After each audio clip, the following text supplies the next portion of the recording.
First, it's good to see Justin Turner back in the lineup, and I know you said that was the plan, but with his neck, is that something you're going to have to continue to watch, or you think he's good from here?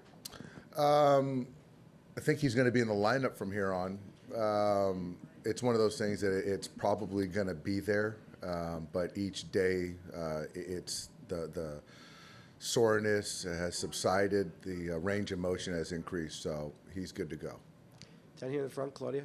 Hey, Dave, how do you like Alex Garcia? What do you like about him? Can you describe him, how he's on the mound? Alex has shown a lot of growth this year, a lot of poise. He's very emotional, but during the inning, he's found a way to control and harness those emotions to make good pitches and execute, and he's earned a lot of leverage innings or spots. He's been fantastic. Next question for Dave. In the back, Bill. Way back. As you sit here this morning, I know plans can change, but as we're sitting today, who starts tomorrow and who starts Game 5?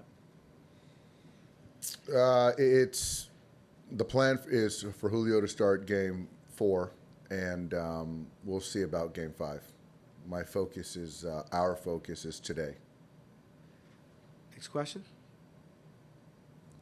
Okay, we're going to go with Bill Plunkett in the back, in the middle. Just to follow up on that, Dave, is that because of your conversations with him and he feels fine? Why did you decide between last night and this I morning? talked to Julio, came in, played catch, worked out, had a great conversation with him, and he feels great physically, mentally, all that stuff. Far right, Zach. Back. Any explanation how you absolutely own the Braves at home over these last few years? No. I hope the trend continues. I don't. I don't.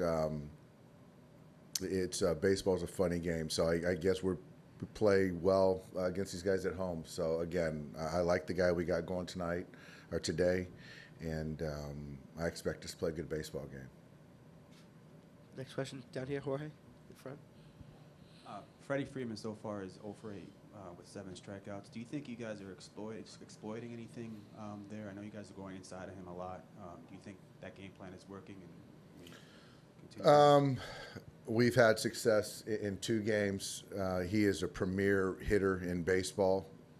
Handedness doesn't really affect him. You have to make pitches, and there's some room inside, but you still have to sequence. You still have to change eye levels, front to back them. You just can't keep going to the same zone because if you do, your margin for error really shrinks. So I've got a lot of respect for him as a hitter, and we got to continue to keep our eye on him because he can wake up, and when he does, it's not good. Straight in the back, Alden.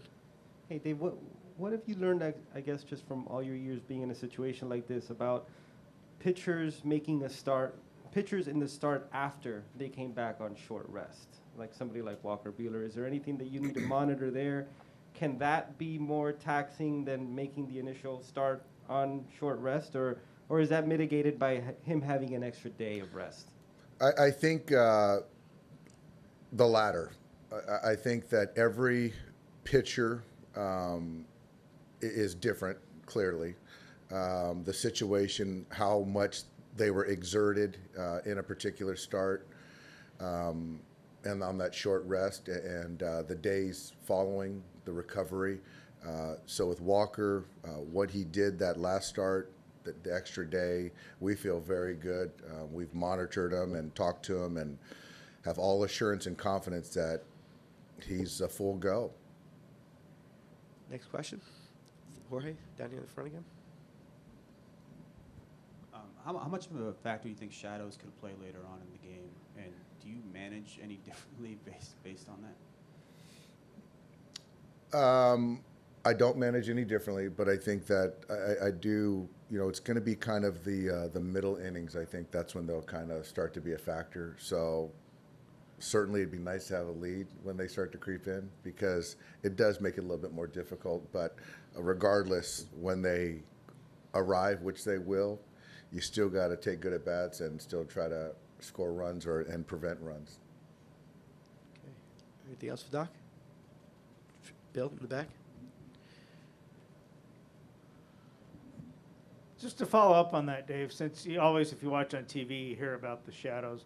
What is it specifically? Is it the velocity that's harmed? Is spin rate you can't pick up? Is certain pitch less difficult to hit than others? I think it's kind of different, whether it's sunlight to shadows to sunlight. It's ultimately you can't see the spin, and that's where balls, whether it's sliders, cutters, and just seeing kind of the spin of the baseball, that's what is a little bit more tough for hitters to adjust with the shadows.